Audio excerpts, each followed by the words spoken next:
Hello, welcome back to my WoW casual video series of me trying to do Mythic Plus push with my warrior that's currently in Fury spec. Last episode we did a simple video of me just getting ready to start the week off, and we got a Grim Batol plus 3 key, so I figure we're going to go ahead and jump into that. But I think first what we're going to do is try to get a group together to do a delve or two just to get the shakiness out. And that's exactly what we do. So I just look in the group finder, find a group that's doing a +8 bountiful delve, and join them. It goes off without a hitch, so there's not really much to show here. Tier 8 delves are getting pretty steamrolly. I didn't get anything. I did get a BOE male hands, so that'll help my hunter or shaman once I level, something like that. And then I decided to go ahead and look into forming a +3 Grim Batol. I got a back piece. Can't really use it. It's not as good as my my current. So I found a group and decided just to see what we can do. This is the first time I've ever actually formed a pug group myself. Usually I've just been joining them or running with friends. So yeah, we throw down food and get ready, do a ready check, and then we pull. I would be lying if I said that I wasn't a little nervous doing something like this, because like I said, usually I'm not the group leader. Very casual, you know, I usually have friends or other pug leaders taking charge. So I mean, I'm not the tank, so I don't really have to worry about the routes and things like that, so I just get to follow along. But I'm pretty familiar with this dungeon. I get the mechanics behind it, and the affix we have right now at this +3 is just the heal absorb, so it's not that big of a deal as long as you have a decent healer, either healing through it or either dispelling it. And this pull right here, I know this dragon does a knockback, and I'm trying to get the inner offs on the earth spell, whatever it's called. But with the knockback and everything, it's kind of difficult. And I want to show what happens to me here in just a second.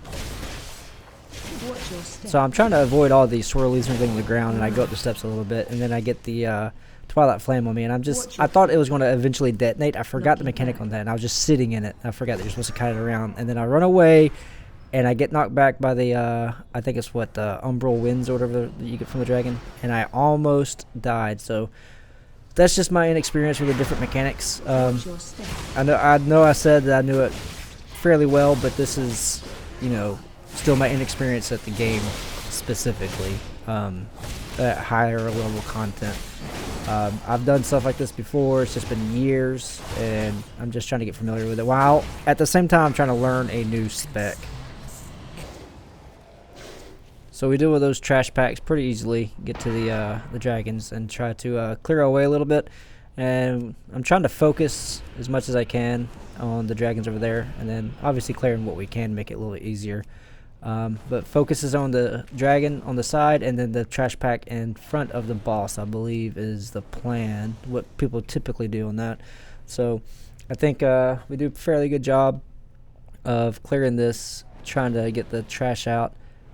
Trying to kill as much as we can. I'm pretty sure that between all of us we're able to actually take out that group right there completely, or at least mostly. I can't remember exactly, but yeah, it made it a lot easier for us to go through and get up to the boss. Yeah, see, they're completely taken care of, so that was awesome. So the trash up into the first boss was uneventful. Nothing really happened. And this boss is just basically, if you get targeted, run out, drop it on the edge as far as you can away from the main group, and avoid the lines on the ground, and just tank and spank and DPS down. Like right here, the rock spike. You want to try to get this as far away from the main floor as possible, so you have plenty of room. So it's pretty straightforward. Stay away from purple lines and just kill boss. And again, pretty uneventful. Nothing really happened. Healer kept us up. Tank did a good job moving back and forth, and we eventually downed them. So in this section, right after the first couple trash packs, I did not realize that you could back up on this little ledge right here and let the boss path past you. I mean, I've seen in videos and streams and stuff people doing this. I didn't realize that it was this easy just to do this skip right here, where it gives you a little bit more time to clear out a couple different trash packs before you actually engage the boss, giving you a lot more room. So if your DPS isn't cranking, then you can kind of skip by a little bit and have a little bit more time to clear different areas. So I thought that was pretty cool. Alright, so far we're just cruising this dungeon. We cleared out enough space for the second boss, and this boss is actually really fun. I like the mechanics. I forget that you can stack up to bait. If everybody stacks in a certain spot and points it away from the main area, then you can bait the ground AoE when he does a little pizza slice. You'll see it coming up in just a second. Yeah, right here. Yep, you bait it towards the wall, then you move, and basically you have the remainder of the area as long as everybody puts their puddles in a good spot. And it's just a tank and spank as long as the tank has enough room to kite whenever that mechanic comes into play. But you can see he's already less than half health, so we're getting through him pretty good. I know it's only +3, but you know, we're still smacking him. So I'm trying to put my puddle as far away as I can because they grow. And then here comes the tank kite. Yep, he's got to run, and you see the tank getting out of the way. And I'm just trying to stay to the side, stay away from him, stay out of puddles, and do as much damage as I can during this phase when he's not doing anything else except for leaving little lava poops behind him. And that's pretty much it. This boss was a piece of cake. No issue so far in the dungeon, so we're rolling right along. So let's see how well it keeps going. So yeah, we're still cruising along, no deaths. We get to this point though, and things get a little spicy. Trying to avoid all the frontals and the trying to interrupt as much as we can. Lots of stuff get put down, and also while dealing with affects, it's gonna just get kind of crazy. You don't have a lot of room. Unfortunately, the healer accidentally body pulls a pack, and things start getting a little spicy, so we go from 0 deaths to quite a few here in a second. I'm just trying to kill off as many of these things as I can. Try to get this brute. I think it's a brute. Try to kill him before I go down, if that's at all possible. And while dealing with all the mechanics, so trying to get as much pack, you know, cleared as possible. So we do get some down, and then finally it's bad. I go down. And then, unfortunately, while people are still they're keeping the combat going, it still targets. There's still mechanics that target random party members, and unfortunately, I get targeted here in a second. Let's see. Yeah, see, things are happening. I'm taking damage as I'm trying to walk back, and then let's see. It happens here soon. So yeah, I'm just taking a ton of damage, and then I get the puddle on me, and boom, die. But we eventually end up recovering, and we make our way to the third boss. And this first phase, you just basically beat the crap out of him until he goes away and comes back with a dragon. And I know the mechanics of this fight, right? He'll do a bunch of stuff on the ground, summon ads, have knockbacks, all kinds of stuff. The ads will fixate. You kill the ads before they get to the person. Don't drag it to the boss. I get all that. But for whatever reason, when I get fixated, I decided I'm going to charge out my ad. I'm going to kill it as soon as possible. And you can just guess what happens, right? So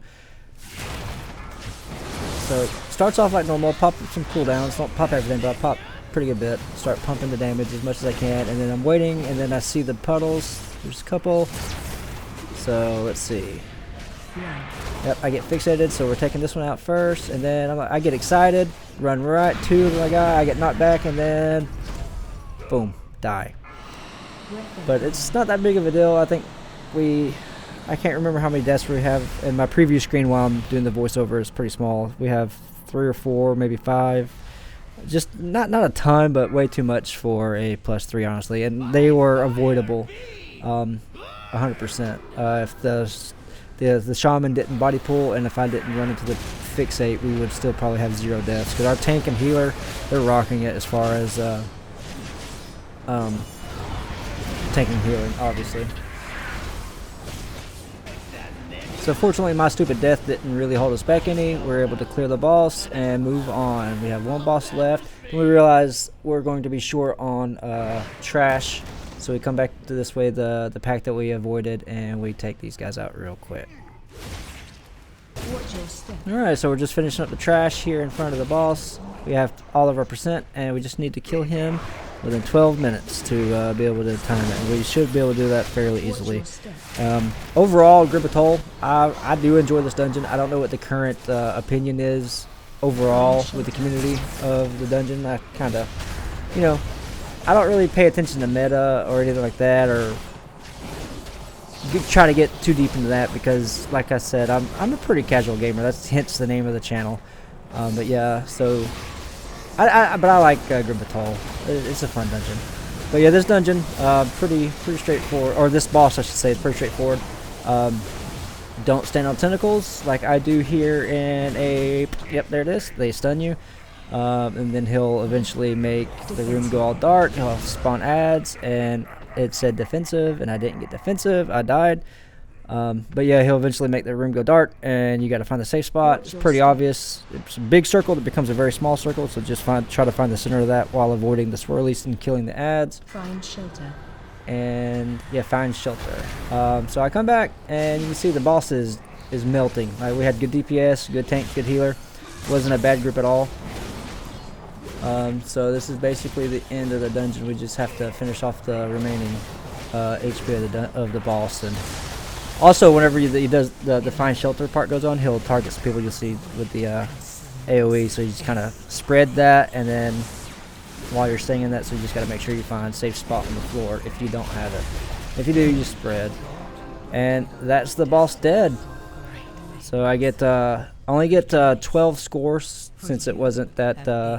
I think I did a +2. We timed. We got a +2 key as well. I think it's a +2 Dawnbreak, or +5 Dawnbreaker. So I'm up to about 1100, and didn't get any upgrades. Didn't get anything like that.